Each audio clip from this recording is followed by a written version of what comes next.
You really need to talk to it like you would talk to someone else. Yeah, Don't try to be formal if you're not formal. right. Don't try to be firm or like harsh if that's not you.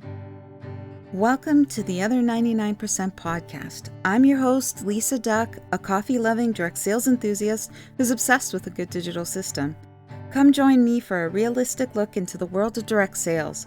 We'll explore inspiring perspectives, learn about unique business tips, and celebrate success stories that often go untold. Because on the other 99%, every seller matters. Hey everyone, it is me, Lisa, and welcome back to another episode of The Other 99%.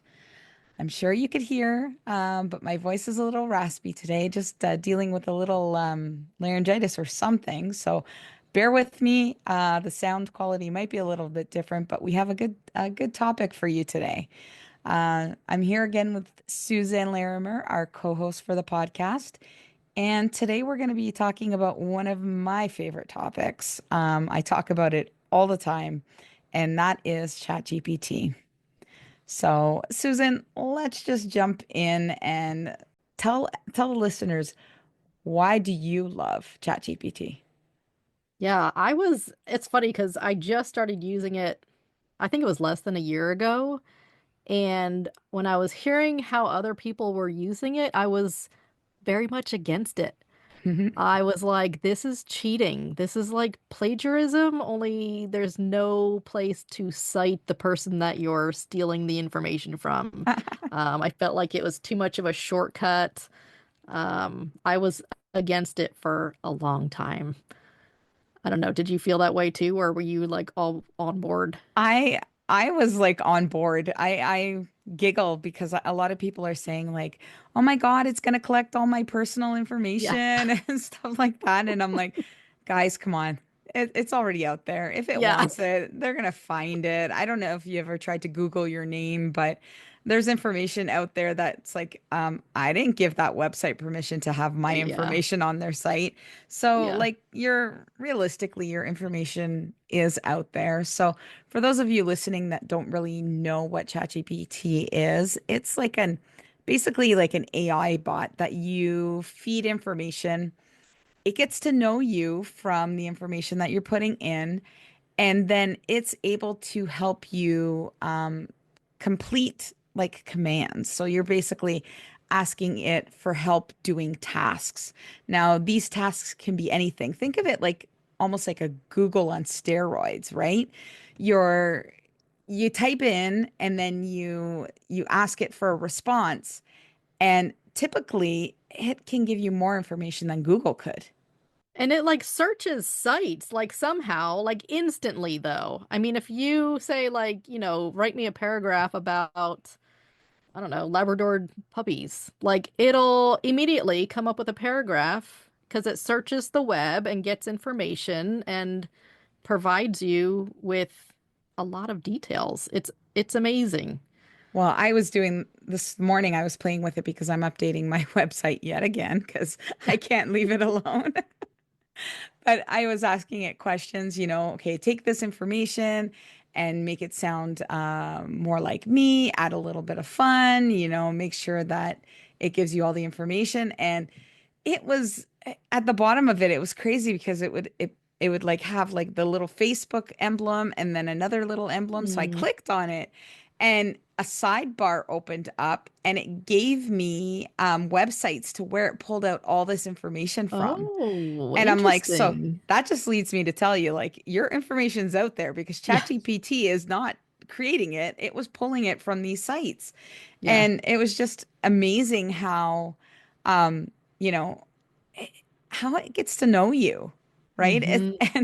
And if you're not careful, sometimes you think it's like, oh, I'm actually talking to a person because it feels that real, right? It's like, You can ask ah. advice, love advice. Like, don't let it replace real relationships. No, but it's so funny because you could go in there and ask it to create you a meal plan if you're planning on, like, if you're looking to lose weight, and you could tell it to base it on your BMI and all this stuff. And it's Mhm. crazy the Yeah. information that it can provide you. And I'm just in awe half the time. And I was I just recently did a podcast episode with Becky, the Modern Direct Seller podcast, and we were talking all about AI. And she giggled at me when I said, I don't write an email now without running it through ChatGPT. Hmm. Like I'll sit there and I'll like compose an email and then I will drop it into ChatGPT and I'll say, can you make sure this sounds clear and professional? Yep. And I love when they respond, it's like, you're almost there. Let me help you Yeah. tighten it up a little bit. And it's like, okay, you go and do your thing because it always sounds so much better than my first draft, right? Yeah. But I And the love it. more you use it, the more it gets to know you. So Yeah. it will incorporate different messages that you have run through it in the past. It will incorporate it into new messages. And we always laugh because we like to be polite. Like if this is a real person, we'll say please and thank you. And sometimes the things he comes back with, I don't know why I call it a he. Do you call yours a I he? call it a I don't. he too. I don't have a name. I know that there's quite a few people who have a name for their chat GPT, Oh, but I just I call it never a call him him. he. Yeah. Yeah. But he'll come back and he's so encouraging. So I feel like he gets to know your personality too. Hmm. Some people are very black and white, very analytical. The responses will be very businesslike Yeah. because that's how they communicate best. But someone for me who I love, encouragement and positivity, he tends to use words with me that make me feel really good. So the more you use it, he learns your language, how you communicate, and kind of mimics that tone, which is amazing because it is not a real person. It is not a real person. No, come on, Susan. There is somebody on the other end just sitting at a computer desk somewhere, right? And there's like just typing away, pulling all the information out. That's right.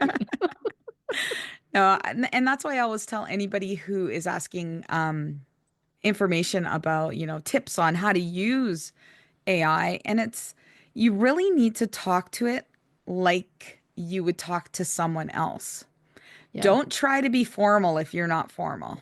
right, Don't try to be firm or like harsh if that's not you because you'll get frustrated because the responses that it's going to give you aren't going to be authentically you. right, So right. talk to it like, and I always say, hey, there's that talk to text option. Yeah, I just learned about that. Tell Yeah. people about that.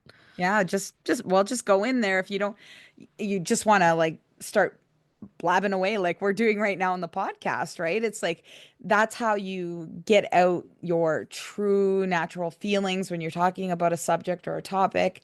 And you could just go in there and just voice out what you want because sometimes that he'll pick up more again what you are, what you do, how you respond, how you actually talk and your responses will come out a lot more human-like, which I mean, that's why a lot of people are sort of hesitant on using AI. And it's kind of funny because you can almost spot those people who aren't talking to it like if it's another human.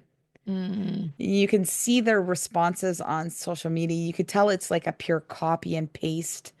And it's like that just doesn't sound that sounds robotic. Like yeah. what you just posted sounds robotic. So another tip that I always give is like make sure that you always go in and update. You don't just take the copy and paste. And I think we were talking about AI on another podcast one time, and I think it was you that said, yeah, then you end up copying the Oh, last little yeah. paragraph. Says, "Oh, would you like me to provide a Canva graphic with that?" Yeah, that, my friends, is a sure giveaway that you're using Yeah. AI to create your content. So, Susan, tell the listeners like what do you typically like? I'm sure you're on AI every day. Yeah. So, Yeah. what do you use like ChatGPT for on a daily basis? So, like you said, for sure, if I write out an email, I know what I want to say. And I'm a pretty good writer. I'm good at communicating, but now I will still, like you said, copy the whole thing, put it into ChatGPT, say, can you just, fix any grammar? and make it sound better. That's usually what I say. Just make this sound That's better. so funny. I never even ask it for the grammar. It's like It fixes it, Lisa. it fixes it, but it's like, yeah, that's the least of my worries. It's like, is it clear? Like, just make sure it's clear and people can understand it and they're not looking at me like to say, like, Lisa, what the heck are you talking about? So do you ever use it for subject lines too? Yes, yes, a Okay. catchy subject line so that my customers will open the email.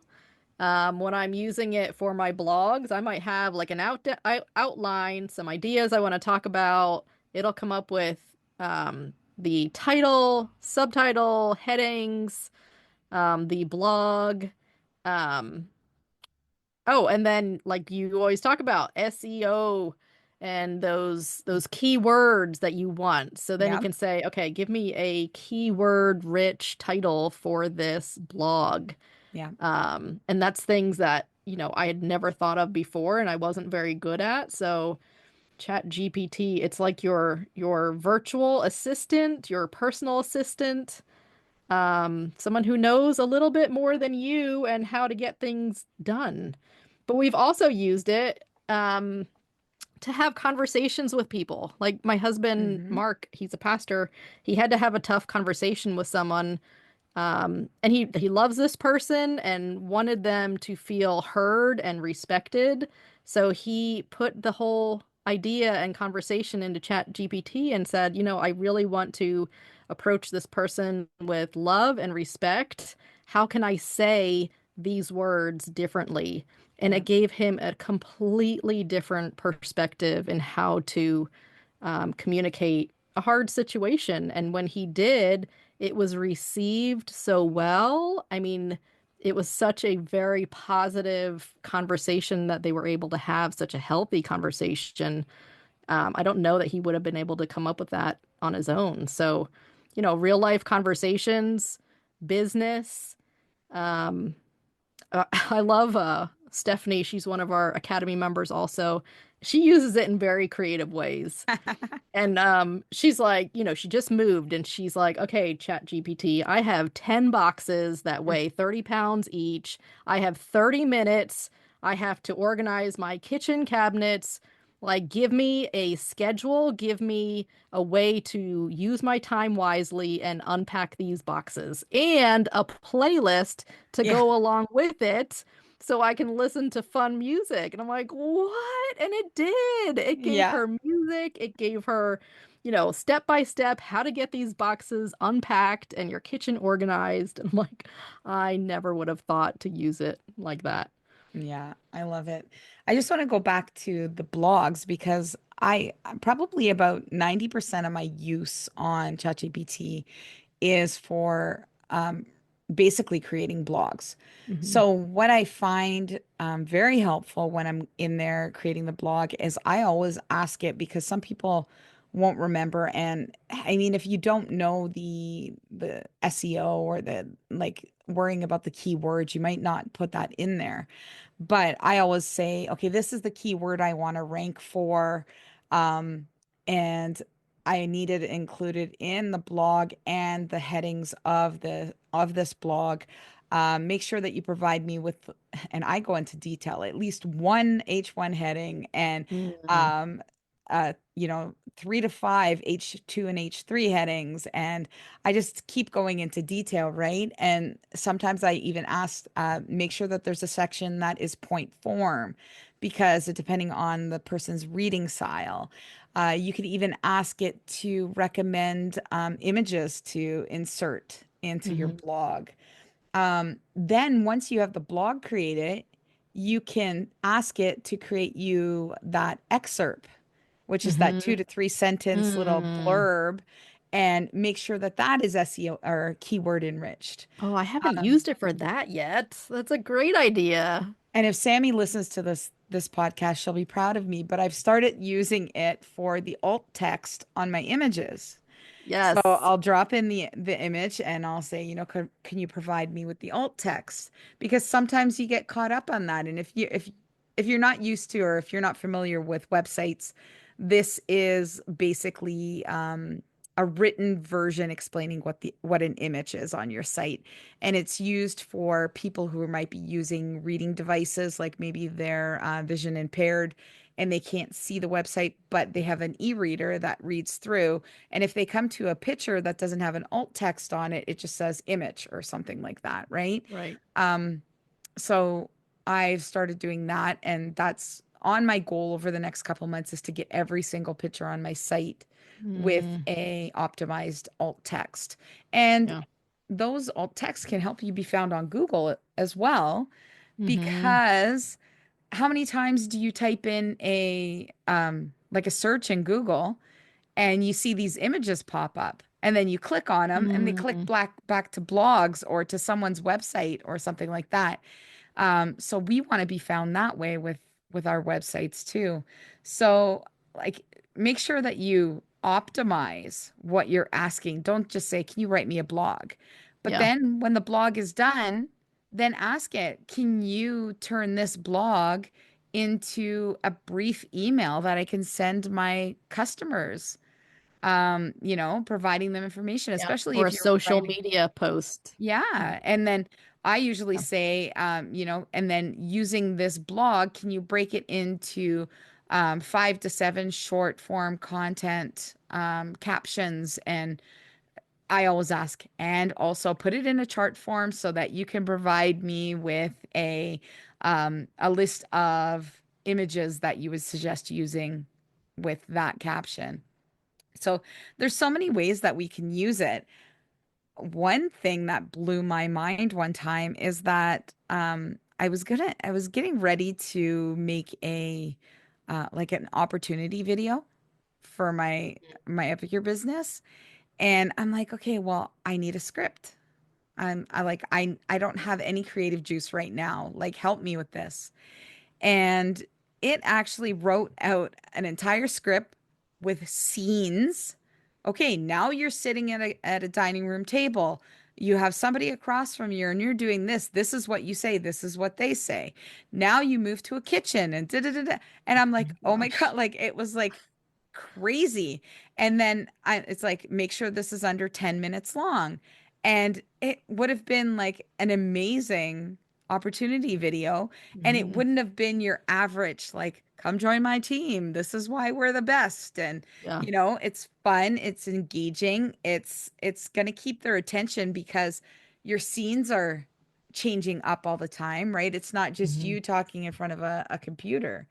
So think about like what you're using it for. I know that there's others that I'm helping do their Oh My High sites, like updating Hmm. their Oh My High sites, and they're using it to create quizzes and, information that is like service based for their customers. Yeah. And that's another thing I just had ChatGPT do. I forget what I was working on, something with my website, and then he said, like, I like how he gives suggestions, like, oh, would you like me to create this for me or for you? Would you like me to do this? So he said, would you like me to review your website? Like, I'm happy to do that for you. Just put your website in. So I put my website in, and he gave me really good feedback, Yeah. what I could do differently, what I could say differently, what picture would look different or better in a different place or size. And I'm like, oh my gosh. Like you can pay someone big bucks to do that for your website, and here we go. Yeah, I put it in today because this is on the topic of websites. So I put my website in today and it actually told me to rearrange the sections. Mm, And it's like, okay, you have to do this first, then this, put this below the opt-in for your newsletter. And I'm like, okay, I would have never, ever thought yeah. about doing that flow, but it Yeah. works. It Yep. works. Yeah. I was asked to be a speaker at our conference this summer for I have 15 minutes to talk about fundraising. So what I did, I went into a Word document. I wrote down, everything I want to say. I'm talking about two different fundraisers, wrote down how I ran the fundraisers, the cost, all the details. And I copied the whole thing, put it into ChatGPT, and I said, I was invited to be a speaker at conference. And he's like, "Oh my gosh, that's amazing. Congratulations." But then he said, "Would you like me to make you like cue cards, like bullet points, and put it into an outline?" I'm like, "That would be fantastic." So he did. He took the main points, put them into bullets, so that, come presentation day, I'm not reading paragraph after paragraph. I'm just glancing at the bullet points and, we'll be able to come up with my whole speech, my training, just with what he gave me. And he even like puts titles on it, like this is the hook. This should last like 1 to 2 minutes, like why fundraising is so important and why you can do it with this company with what products. And then it was like the body, how I did everything, the details. And then at the end, it was like a call to action, like encouraging others to do a fundraiser as well. I mean, it was just perfectly outlined and makes it so much more organized because I just, vomit out all the information that I want to say, and then he puts it into a very organized, neat, and tidy presentation. Just so helpful. Yeah. Yeah. And I use it all the time. Well, this I will say I use it all the time, but because I used it a lot more when I was doing Epicure because I used it to help me create things for my customers and stuff. But Mhm. I used it for creating meal plans. And Yes. what I loved about it is he pulled in Epicure recipes Yes. and it was like Epicure specific. And it's so funny because like I said, it learns from what you put in. So Mhm. now I'll ask for something and he continues to say Epicure. And I go Yeah. like, Oh. just so you remember, it's like I'm no longer with Epicure. And then and then it's like, oh, sorry, Lisa. Yes, I forgot that. And it's like, But yeah, they know our companies. I mean, our yep, company, Lemongrass Spa, is not that well known, and he knows our products. yep. And it's amazing. It's very current, up-to-date information. So if you're in direct sales listening to this, you can say like, use your company or even a specific product Yeah. and have him help you out with it, and he will be able to. And even if they don't pull up the information, you're able to feed ChatGPT information. Right. So you can, if you had like a PDF document or something like that, or even a web page about the specific product, or maybe here's something, maybe you want to know the company policy and procedures about something, Mhm. but you don't want to read through the 200-page document that's like Mhm. legal jargon. Well, just drop in the link there and say, can you tell me if there's any policies and procedures surrounding personal website use or something like Yeah. that? And it should be able to pull out that information and summarize it for you so that you don't have to spend like forever. And then you could also ask, like, where did you find that? So that you can just simply go over and glance so that you make sure that you're getting the right information and he didn't Right. skip anything, right? Yeah. Because that's the one thing we need to know. This is AI Yeah. and it's not 100% accurate 100% of the time. Always proofread Yeah. before you publish. Yep. And we also have to like sort of fact check on some Yeah. things too, right? My son always giggles because he'll put stuff in there and then he'll say, "Are you sure? Like, are you really sure?" And then it will say, "Wait a minute, let me go check that." It's like, "Oh no, maybe this is," and my son's like, ChatGPT doesn't know what he's talking about, Mom. And I'm like, yeah, well, 99% of the time he does, you know? And for the stuff that I'm using it for, he knows what he's talking about. So That's funny. Yeah, I've even used it. A lot of companies, including ours with skincare, you can't make false claims. And I got myself into a bit of trouble because I had a blog about acne treatment and I was naming specific products that my customers have had great success with treating acne, but I cannot say because acne it's a medical condition, and I cannot pretend I'm a doctor or anything and say this will fix that problem. Mhm. Um, so it was brought to my attention that the things I was saying, even though these products really did help people, I cannot say that publicly. So now when I write a blog about something like a specific skin issue or something, I will run it through ChatGPT and say, make sure I'm not making any false claims. Like, make Hmm. sure I'm not getting myself into trouble legally by saying something I shouldn't be saying.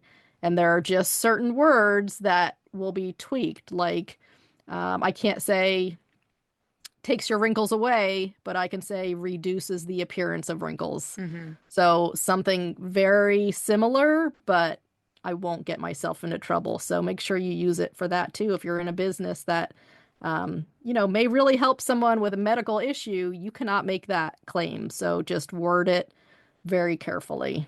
Yeah, for sure. Well, I think we should talk about this amazing prompt that we were given by Becky Launder. It was, let's just say it was like a wake-up call, maybe. Yeah, maybe, definitely. I'm going to get you Um, to just summarize it so people know sort of what we asked ChatGPT. Yes. So I'm going to try to summarize it. I have it over here. So it says basically, I want you to act and take on the role of my brutally honest, high level advisor. Speak to me like I'm a founder or CEO with massive potential, but who also has blind spots, weaknesses, or delusions that need to be cut through immediately. I don't want comfort. I don't want fluff. I want truth that stings if that's what it takes to grow. And it goes on, but basically, like, don't sugarcoat it. And you can only do this if you've been using Chat GPT. He needs to know you and, know what you've been filtering through the system. But the results that came out for me were shocking. I'm looking at mine right Really, now. are you? Yeah. Yeah. Some of the things he said, they definitely hurt, but it needed to be said.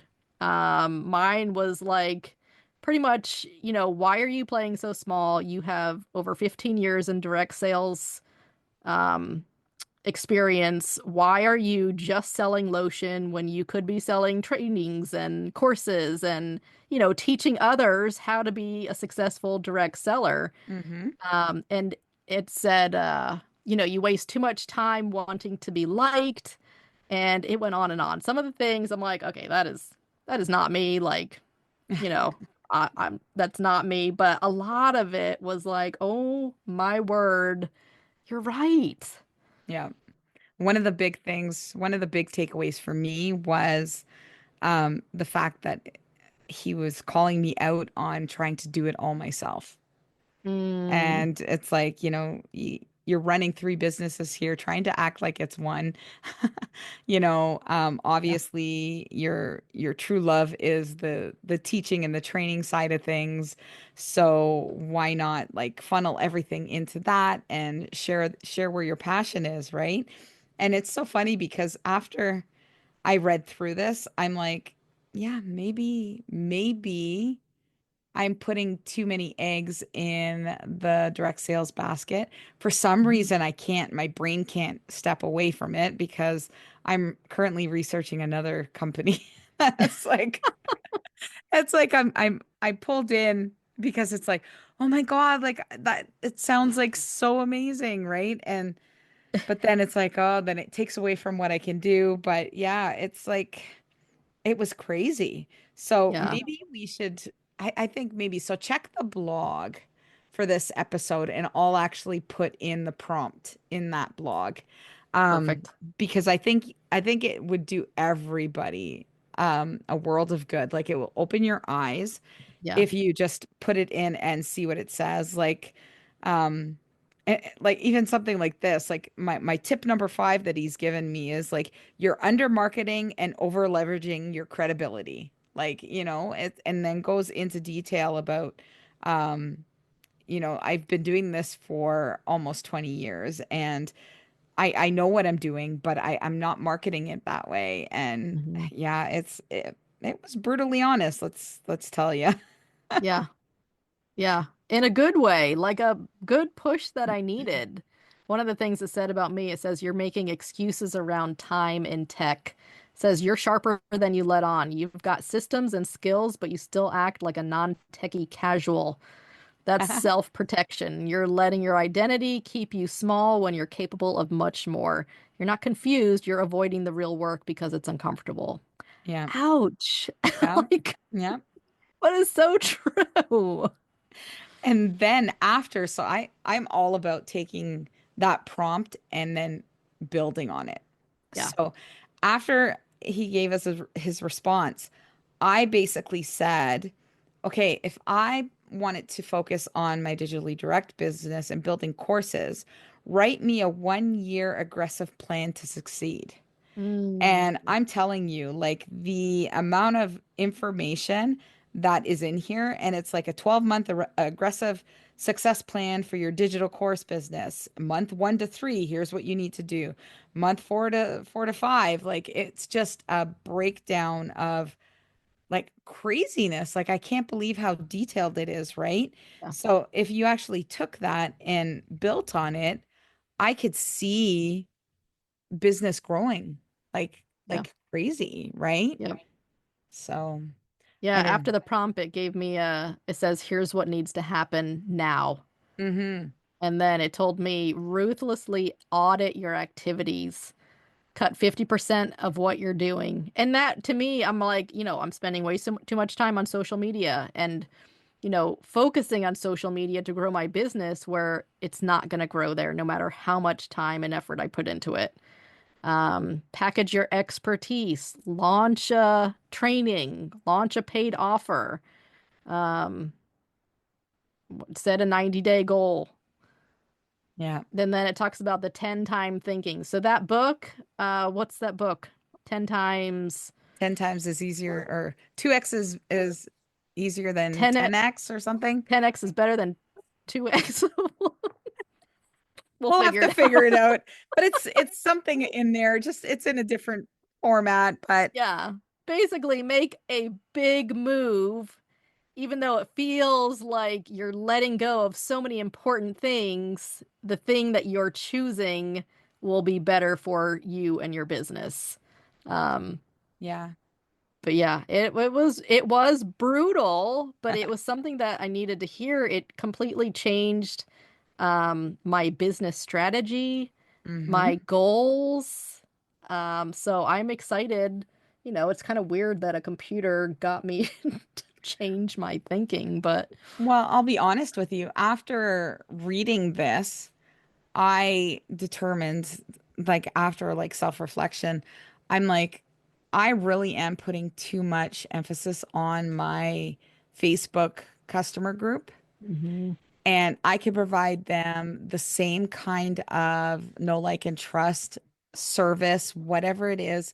I could provide them the same amount of value in a weekly newsletter than I could in a daily, like, post that is trying to form engagement in a group that's not really engaging right now. Right, right. Right. So I actually decided to shut down my VIP group. Wow, And as of May the 15th, I'm archiving it. So that's tomorrow. wow, And I just put in a opt-in form for people to opt into my newsletter.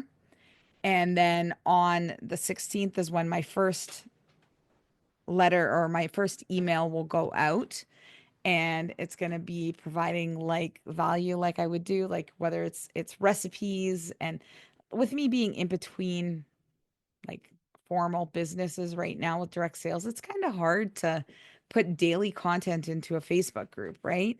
But I could still provide my customers with content and value that they've come to know and love from me. So I'll yeah, still be doing recipes, and it might just not be epicure recipes. It might just be a everyday recipe, and there might be tips and tricks on things that I do in my day-to-day life that is easier for me, what I find value in and I want to deliver.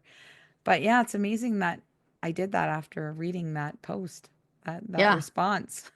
I had a big move too. I launched a YouTube channel, and that was after talking to Evelyn on our last episode about YouTube. She was so encouraging. And part of this response that I got from this brutally honest prompt, I'm like, why not? Like, Yeah. why not? So I've got some freebies that I'm ready to give out and get people's contact information, build that email marketing for this part of my business now, not lotion, not skincare, but me. This Mm-hmm. is what I have to offer. And I never would have come to that conclusion without ChatGPT. It's the business coach that you never knew you needed, It right? is. It's amazing. We can't let Becky hear us saying that we're telling everybody that ChatGPT is a business coach. Yeah. You still need people in your life. You still need people. All right. Well, I mean, I guess we'll end this podcast episode with putting out there that if you're looking for 10 quick tips that every direct seller or small business owner needs, like 10 ChatGPT prompts, I should say, not quick tips, head over to my website, lisaduck.com, and on the top of the banner, there's actually a place to click for the freebie. And I've put together a PDF document that anybody can come in and grab. And it just goes through like some must-have prompts that will just help you grow your business. And a lot of them we probably talked about in this episode, but it's all in one nice, neat little place. So. Yeah, especially if you're brand new to ChatGPT and you're not sure how to use it, grab that freebie. Um, there was something else I wanted to say. Oh, okay, so we talked about there is a paid version of ChatGPT, but Mm-hmm. we all mostly agree that really you only need the free version. So try out Yeah. the free version for as long as you can. If you're going back and forth a lot, it will stop you and say, you need to wait until tomorrow to, ask Yeah. me any more questions or anything. So if you're using it a lot, maybe bump up to the paid version, but for Yeah, but most people, that free version is I all use you it need. a Yeah. lot. And I don't like I'm just about to go onto the paid version because I'm doing something else with it. But yeah, I wouldn't recommend, and that's just I don't want you guys to pay for stuff Yeah. that you can get for free and is just as good. Like, I mean, I can't see that extra $20 a month adding that much more value to your business until you get to expert level of using Yeah. ChatGPT, Yeah. right? So save Yeah. that money and use it elsewhere to grow. Put it towards an Oh My High site because let me tell you, ChatGPT and Oh My High paired together, you can do amazing things. You're going to be seen on Google. Yeah, so use that money towards that instead of paying for your ChatGPT. Yeah. But just don't let it replace a person. I Yeah. think that's so important. It is not a person. Please keep talking to your girlfriends and your mom and, don't use this as a replacement for real relationships. But just know that it can be a huge help for your business. Yeah, for sure. All right, everyone. Well, I hope that you enjoyed our little back and forth about ChatGPT, and I hope that you pulled out a few little tidbits and tips to take away. And we will see you again next week for another episode of The Other 99%. Take care, everyone. Hey, thanks so much for taking the time to listen to the podcast. I hope you enjoyed this episode. If you would take a minute to rate and review the podcast, I would absolutely love it. And if you know someone who really needs to hear this podcast, please feel free to share it with them. More listeners, the better. And if you know someone who would like to be a guest on the podcast or you yourself would like to be a guest, be sure to check the link in the show notes or visit lisaduck.com and click Be a Guest. We'll talk to you soon.